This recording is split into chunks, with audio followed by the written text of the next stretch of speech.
భారతదేశంలో ఉన్న తన లవ్వర్ కోసం అమెరికాలో ఉన్నటువంటి భార్యని హత్య చేసిన ఉదంతంలో 9 నెలల దర్యాప్తు తర్వాత అరెస్ట్ అయినటువంటి ఉదంతం ఇది.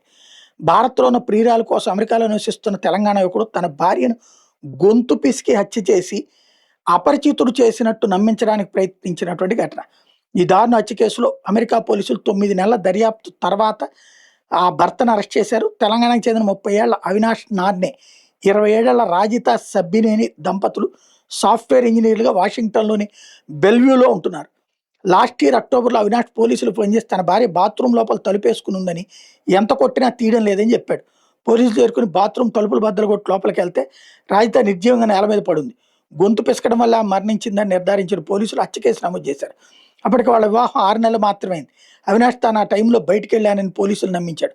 ప్రాథమిక అతని మీద అనుమానం ఉన్న ఆధారం లేకపోవడంతో అతను స్వేచ్ఛగా ఉద్యోగం చేసుకుంటున్నాడు. అయితే పోలీసులు సుదీర్ఘంగా దర్యాప్తు చేసి డిజిటల్ ఆధారాలు సేకరించారు. అవినాష్‌కి పెళ్లికి ముందే భారత్‌లో ఒక మహిళతో వివాహేతర సంబంధం ఉందని, వివాహం తర్వాత కూడా సంబంధం కొనసాగిందని నిర్ధారించారు. హత్య జరిగిన రోజు కూడా అతడు ప్రియురాలికి 4 సార్లు ఫోన్ చేశాడు. హత్య జరిగిన రోజు ఒక రోజు తర్వాత భార్య మృతదేహం ఫోటోని ప్రియురాలికి పంపినట్టు కూడా పోలీసులు గుర్తించారు. విచారణలో అవినాష్ తన నేరాన్ని అంగీకరించాడని పోలీసులు చెప్తున్నారు.